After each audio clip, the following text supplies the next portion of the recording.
अस्सलाम वालेकुम, welcome to another vlog. नाज़रीन, आज के इस व्लॉग में हम लोग बात करेंगे कि क्या वाकई में ही जो पुर्तगाल है वो शेंजन जोन से निकल रही है। जैसे कि आप लोगों को पता है कि आजकल मीडिया और सोशल मीडिया में यही बात गर्दिश कर रही है कि जो पुर्तगाल है वो शेंजन जोन से निकल रही है। नाज़रीन देखो, एक बात मैं आप लोगों को बताऊं कि पुर्तगाल जो है वो हमेशा शेंजन के रूल्स और लॉस को फॉलो नहीं करता है, तो उसको बहुत ज़्यादा उसको वार्निंग्स और मिली हुई है कि भाई आप ऐसे ना करें। तो फिर भी पुर्तगाल यही कर रहा है। ज़्यादातर जो इमिग्रेशन के लिए लोग आते हैं पूरे दुनिया से आते हैं, सिर्फ पाकिस्तान से नहीं बल्कि पूरे दुनिया से लोग आते हैं पुर्तगाल में।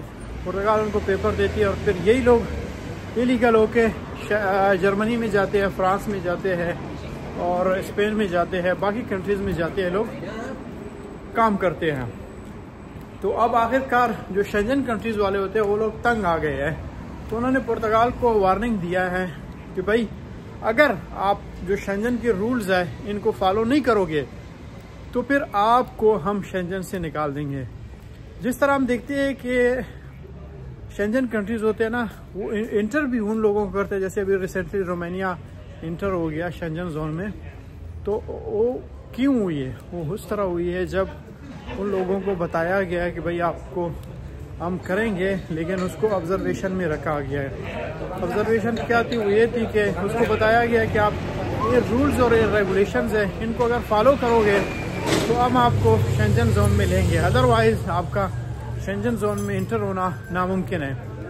जिस तरह तुर्की को उन्होंने कहा है कि भाई आप अगर शेंजन जोन में आना चाहते हो तो आप ये है जो स्टेप्स हैं इनको फॉलो करें, अदरवाइज आपको हम कभी भी ना लेंगे। तो इस तरह तुर्की को उन्होंने अभी तक नहीं लिया है। क्यों नहीं लिया है? क्योंकि तुर्की जो है वो इन जो उनके शराइत है उनको फॉलो करने में नाकाम रहा है। तो रोमानिया कामयाब रहा इस चीज़ में, तो इसलिए रोमानिया शेंजन जोन में इंटर हो गया।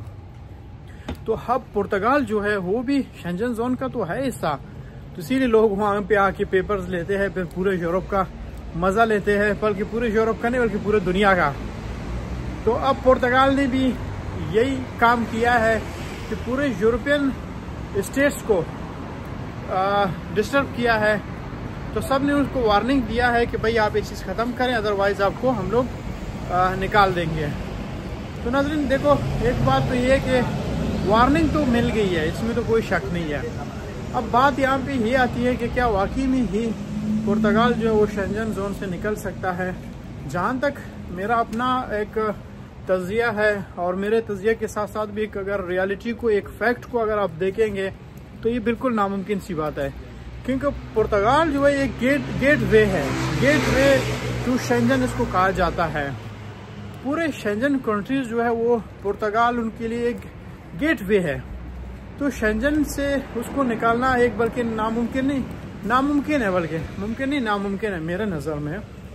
बाकी ये कि मुझे ऐसा नहीं लगता है कि ऐसा हो सकता है। तो इसीलिए कई लोग ऐसे होते हैं कि मैसेज करते हैं, कॉल्स करते हैं कि सर हमारा जो फाइल लॉक करने का क्या होगा। तो भाई आप लोग बिल्कुल भी टेंशन ना ले लें, किसी बात का परेशान ना हो जाएं, क्योंकि आपका जो फाइल लॉक है वो तो हो चुका है और कोई भी पुर्तगाल को शेंजन से नहीं निकाल सकता है। ठीक है, तो आप लोग रिलैक्स रहें। अपने जिन लोगों की टैक्स पे हो रहा है वो टैक्स पे करें, जिनकी नहीं हो रही है वो मतलब नए आने वाले हैं वो भी आ जाएं और टैक्स पे करें और एंजॉय करें और मज़े करें पुर्तगाल के लाइफ को। और इस तरह के जो खबरें वगैरह आते रहते हैं, अगर पाबंदी लगे भी तो एक टेम्प्रेरी बेस पे लग सकता है कि उसको कहा जाता है कि भाई चलो देखो, हमने आपको वार्निंग दी है, आपने हमारी बात नहीं मानी, हमने आपके ऊपर पाबंदी लगा दी है, इतने अरसे एक दफ़ा फिर से हम आपको वार्निंग देते हैं, इसके बाद भी आपने अगर ना करोगे तो वापस आप शेंजन जोन में आओगे। तो यानी आप ये कह सकते हो कि ये नामुमकिन है।